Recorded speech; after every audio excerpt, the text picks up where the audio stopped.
Hello' বন্ধু-বান্ধৱীসকল, আজি আকৌ লগ পালে এটা নতুন ভিডিঅ'ৰ সৈতে।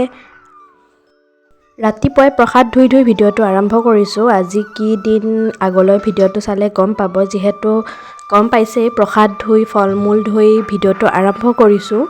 গাটো ধুই আহি কিনে মই ফাৰ্ষ্ট কাম এইটো কৰিছোঁ, প্ৰসাদ ধুই লৈছোঁ, কাৰণ গাটো ধুই আহিলে কৰিলে ভাল লাগে। তামোল পাণ ফল-মূল গোটেইখিনি একেলগে, যিহেতু ঘৰৰ ভিতৰতে আমাৰ সকলোখিনি তো এনেকৈ ধুবলগীয়া হৈছে।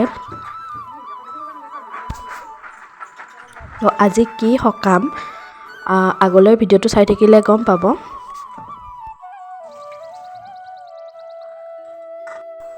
এয়া কাম বন শেষ কৰি মই ধূনাৰ বাতিটো লৈ মেখেলা চাদৰযোৰ পিন্ধি ওপৰলৈ আহি আছোঁ, কাৰণ আজি কামখিনি ওপৰতে হ'ব। তো বলক মোৰ লগত ওপৰলৈ। তো ফটো চাই গম পাইছে, আজি মোৰ শাহু মাৰ আজি বছৰেকীয়া তিথি। তো মই বিয়া হৈ আহি কিনেও মাক পোৱা নাছিলোঁ, তো মাৰ অভাৱ অনুভৱ বাৰুকৈ কৰোঁ মই। বিশেষকৈ কাকু জন্ম হোৱাৰ পিছত মই অভাৱ বেছিকৈ অনুভৱ কৰিছোঁ। তো এয়া আমাৰ ছাদখনৰ পৰিৱেশ। বৰষুণ দি আছে, বতৰটো বেয়া, সেইকাৰণে তলত কৰিব নোৱাৰিলোঁ, গোটেই বোকা বোকা হৈ আছে।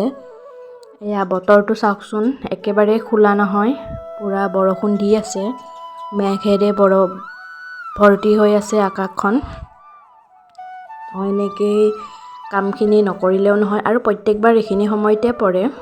খোৱাটো মেইন, যিহেতু এইফালে মাংস আৰু এইফালে তৰকাৰী বনি আছে। বিশেষ মানুহ নাই, আমাৰ ঘৰৰ মানুহকেইটাই আছে।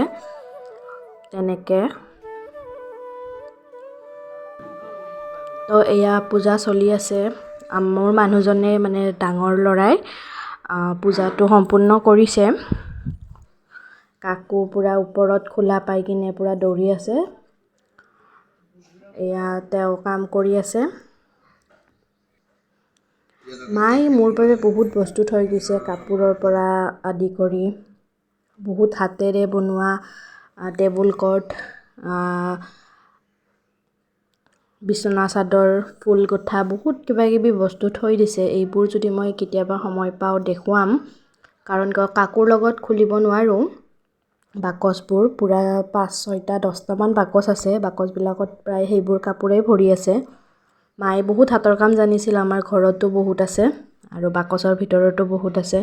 তো কেতিয়াবা যদি হয় তেনেহ'লে মই দেখাম, আৰু যদি দেখাব লাগেনে নাই আপোনালোকে কমেণ্ট কৰি জনাব। যদি কমেণ্ট আহে তেনেহ'লে মই মায়ে বনোৱা হাতৰ কামৰ বস্তুবোৰ মই দেখাবলৈ চেষ্টা কৰিম। মই বিয়া হৈ আহি কিনে দেউতাই মোক সকলোবোৰ দেখাইছে, প্ৰত্যেকটো বাকচ খুলি কিনে এনেকুৱা পিন্ধা কাপোৰবোৰ, মাৰ অলংকাৰ, যিমান যি বস্তু আছে গোটেইখিনি মই চাইছোঁ।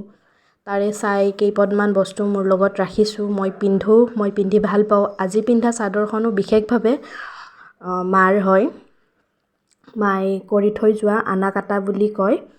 তো এয়া পিণ্ড ভৰাব গৈছে। পিণ্ড ভৰোৱাৰ পিছত কামখিনি শেষ হ'ব, সম্পূৰ্ণ হ'ব, একো যাতে নপৰে সেইবাবে ছাতিটো লৈ দিছে। তো ভিডিঅ'টো চাই ভাল পালে